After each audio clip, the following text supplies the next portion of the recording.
కాండం 24వ అధ్యాయము. ఒకడు స్త్రీని పరిగ్రహించి ఆమెను పెళ్లి చేసుకొనిన తరువాత ఆమె యందు మానభంగ సూచన ఏదో ఒకటి అతనికి కనబడినందున ఆమె మీద అతనికి ఇష్టము తప్పిన ఎడల అతడు ఆమెకు పరిత్యాగ పత్రం రాయించి ఆమె చేతికిచ్చి తన ఇంట నుండి ఆమెను పంపివేయవలెను.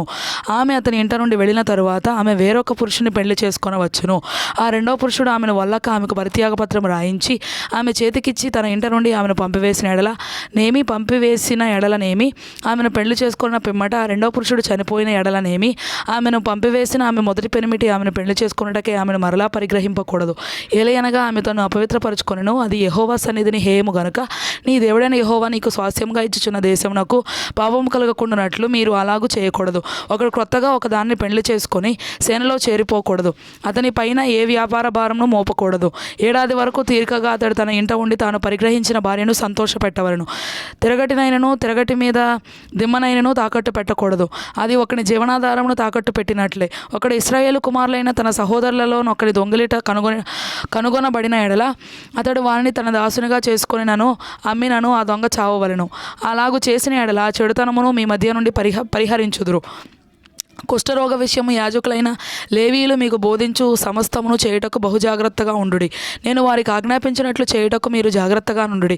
మీరు ఐగుప్తులో నుండి వచ్చినప్పుడు త్రోవలో నీ దేవుడైన యెహోవా మిరియామునకు చేసిన దానిని జ్ఞాపకం ఉంచుకొనుడి. నీ పొరుగువానికి ఏదైనాను నీవు ఎరువిచ్చిన ఎడల అతని యొద్ద తాకట్టు వస్తువు తీసుకొనుటకు అతని ఇంటికి వెళ్ళకూడదు.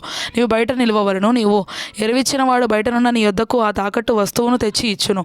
ఆ మనుషుడు బీదవాడైన ఎడల నీవు అతని తాకట్టును ఉంచుకొని పండుకొనకూడదు. అతడు తన బట్టను వేసుకొని పండుకొని నిన్ను దీవించినట్లు సూర్యుడు అస్తమించినప్పుడు నిశ్చయముగా ఆ తాకట్టు వస్తువును అతనికి మరలా అప్పగింపవలెను. అది నీ దేవుడైన యెహోవా దృష్టికి నీకు నీతి అగును. నీ సహోదరులలోనేమి నీ దేశమందలి నీ గ్రామములలోనున్న పరదేశులలోనేమి దినదరిద్రుడైన కూలివారిని బాధింపకూడదు. ఏనాటి కూలి ఆనాడికి ఇయ్యవలెను. సూర్యుడు అస్తమింపక మునుపు వానికి ఇయ్యవలెను. వాడు బీదవాడు గనుక దాని మీద ఆశ పెట్టుకొని ఉండును. వాడు నిన్ను బట్టి యెహోవాకు మొరపెట్టునేమో అది నీకు పాపమగును. కుమారుల దోషమును బట్టి తండ్రులకు మరణశిక్ష విధింపకూడదు. తండ్రుల దోషమును బట్టి కుమారులకు మరణశిక్ష విధింపకూడదు. ఎవని పాపం నిమిత్తము వారడే మరణశిక్ష నందును. పరదేశికే గాని తండ్రి లేని వానికే గాని న్యాయము తప్పి తీర్పు తీర్చకూడదు.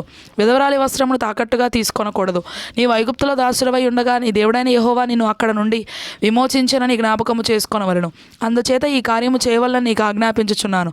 నీ పొలంలో నీ పంట కోయినప్పుడు పొలంలో ఒక పన మరచిపోయిన ఎడల అది తెచ్చుకొనుటకు నీవు తిరిగిపోకూడదు. నీ దేవుడైన యెహోవా నీవు చేయు పనులన్నిటిలోనూ నిన్ను ఆశీర్వదించినట్లు అది పరదేశులకును తండ్రి లేని వారికి విధవరాండ్రకును ఉండవలెను. నీ ఒలీవ పండ్లను ఏరునప్పుడు నీ వెనుకనున్న పరిగెను ఏరుకొనకూడదు. అవి పరదేశులకును తండ్రి లేని వారికి విధవరాండ్రకును ఉండవలెను. నీ ద్రాక్ష పండ్లను కోసుకొనున్నప్పుడు నీ వెనుకనున్న పరిగెను ఏరుకొనకూడదు. అది పరదేశులకును తండ్రి లేని వారికి విధవరాండ్రకును ఉండవలెను. నీవు ఐగుప్తు దేశమందు దాసురవై ఉంటివని జ్ఞాపకము చేసుకొనుము. అందుచేత ఈ కార్యము చేయవలనని నీకు ఆజ్ఞాపించుచున్నాను.